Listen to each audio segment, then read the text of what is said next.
শুক্রবার বিধানসভার মুখ্য সচেতক কল্যাণী রায় এক সাংবাদিক সম্মেলনের আয়োজন করেন। এই সাংবাদিক সম্মেলনের মূল লক্ষ্য ছিল বিরোধী দলনেতা জিতেন্দ্র চৌধুরীর মন্তব্যের ভ্রান্তি দূর করে সত্যতা সবার সামনে তুলে ধরা।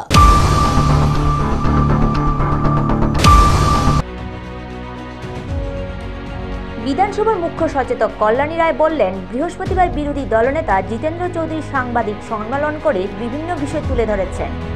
এর মধ্যে একটি বিষয় ছিল সম্পূর্ণ অসত্য।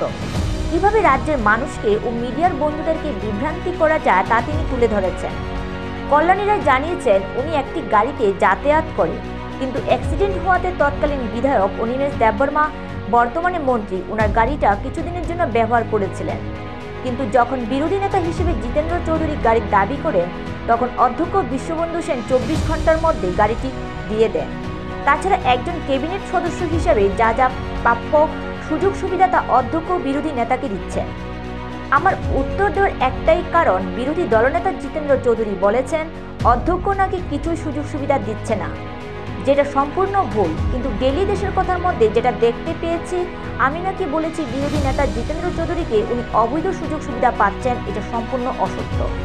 অধ্যক্ষ কাউকে অবৈধভাবে কিছু দেন না, উনি যা পাচ্ছেন একজন বিরোধী নেতা হিসেবেই পাচ্ছেন। কল্যাণী রায় আরও বললেন, এই সমস্ত কথা বলে নিজের দলের অন্যান্য বিধায়ক, এমনকি জনসাধারণকে বিভ্রান্ত করার চেষ্টা করছে সিপিআইএম। বাজেটের মতো গুরুত্বপূর্ণ বিষয়ে অংশগ্রহণ করছে না।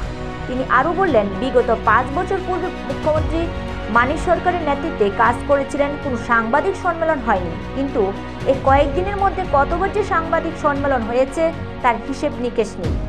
সর্বোপরি তিনি জনসাধারণকে কোনো বিভ্রান্তিমূলক কথায় বিশ্বাস না করতে আহ্বান রাখেন। Press meet, against press meet এগুলো নয়, মূলত সত্য জিনিসটা আপনাদের সামনে প্রকাশ করার জন্য, রাজ্যবাসীর কাছে প্রকাশ করার জন্যই আমি আজকে আপনাদের এখানে আহ্বান করেছি চিফ হুইপের চেম্বারে। গতকালকে আমি দেখলাম রাজ্যের মাননীয় বিরোধী দলনেতা জিতেন্দ্র চৌধুরী মহোদয় তিনি একটা প্রেস মিট করেছেন। এই প্রেস মিটে তিনি নানাবিধ বিষয় তুলে ধরেছেন। এর মধ্যে কিছু উক্তি তিনি করেছেন যেটা সত্য নয়, সম্পূর্ণ অসত্য। কিভাবে রাজ্যের মানুষকে এবং মিডিয়ার বন্ধুদেরকে তিনি বিভ্রান্ত করছেন তার একটি বিষয় আমি আপনাদের সামনে একটা নমুনা হিসেবে তুলে ধরতে চাইছি। গত পরশুদিন তিনিও প্রেস মিট করেছেন প্রথম, সেখানে বলেছেন যে চিফ হুইপের দুটো গাড়ি থাকা সত্ত্বেও আরেকটি গাড়ি, তার একটা গাড়ি আমি ব্যবহার করছি, তার জন্য বরাদ্দ গাড়ি। এটার পাল্টা আমাকে বলতে হয়েছিল। তখন সেখানে আমি প্রেস ব্রিফিংয়ের মাধ্যমে আপনাদের মাধ্যমে রাজ্যবাসীকে অবগত করেছি যে আমার জন্য একটি গাড়ি বরাদ্দ ছিল এবং ওই গাড়িটি আমি চলি, আমি অন্য কোনো গাড়িতে চলি না। আমার গাড়িটা যখন বড়মোড়া অ্যাক্সিডেন্ট হয়েছিল তখন কিছুদিনের জন্য অনিমেষ দেববর্মা, যিনি বিরোধী দলনেতা ছিলেন, পরবর্তী সময়ে মাননীয় মন্ত্রী হয়েছেন, তার রেখে যাওয়া গাড়িটা আমি চলেছি। ততক্ষণ আমাদের জিতেন্দ্র বাবু বিরোধী দলনেতা হননি। তিনি বিরোধী দলনেতা হওয়ার পর যখন গাড়ি দাবি করেছেন, 24 ঘন্টার মধ্যে তাকে গাড়ি পাঠিয়েছেন আমাদের বিধানসভার মাননীয় অধ্যক্ষ বিশ্ববন্ধু সেন। এটুকুনি আমি বলেছি। এবং তিনি কিছু নানান এলিগেশন এনেছেন যে তাকে নাকি কোনো কিছু দেওয়া হয় না, তার এন্টাইটেল অনুযায়ী ওনাকে কিছু দেওয়া হয় না। সেটার উত্তর দিতে গিয়ে আমি বলেছি যে কি কি জিনিস তিনি পাচ্ছেন।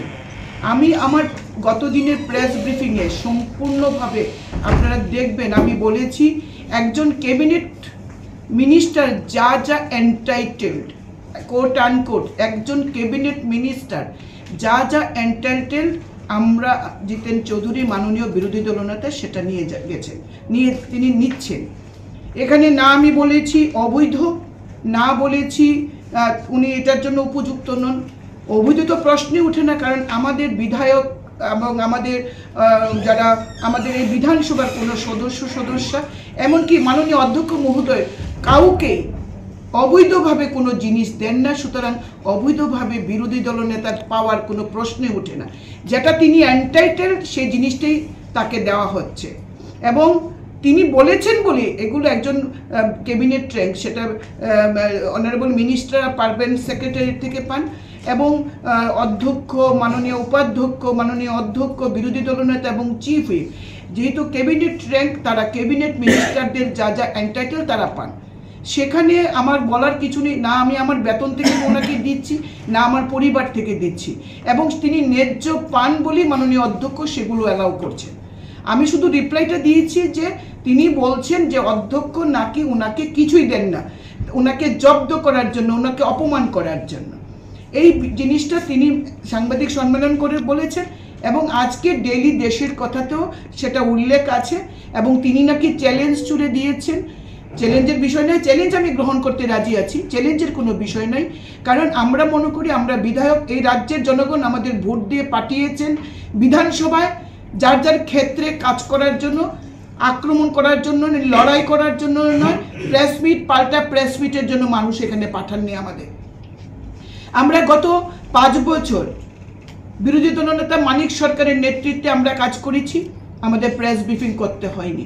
আমাদের এই 2 বছরে আমরা কতবার এবারের বাজেট অধিবেশনের মতো গুরুত্ব অধিবেশন কতবার প্রেস মিট করতে হয়েছে ভেবে দেখুন। এবং তিনি তার গতকালকের প্রেস মিটে বলেছেন আইন বিরুদ্ধ, প্রথা বিরুদ্ধ, গণতান্ত্রিক পথে বাধা হয়ে দাঁড়াচ্ছে 2 জন বিধায়ক, সেটা হচ্ছে একজন সংসদীয় বিষয়ক মন্ত্রী আর একজন চিফ হুইপ। তিনি প্রমাণ করে দেখান যে আমরা আইন বিরুদ্ধ কি কাজ করেছি, প্রথা বিরুদ্ধ কোনো কি কাজ করেছি। আমি যেটা বলতে চেয়েছি যে একজন ক্যাবিনেট মিনিস্টারের র্যাঙ্ক অনুযায়ী তিনি যেটা এন্টাইটেল মাননীয় অধ্যক্ষ সেটা দিচ্ছেন, বাকি তিনি যেটা বলছেন তার মন গড়া অসত্য কথা।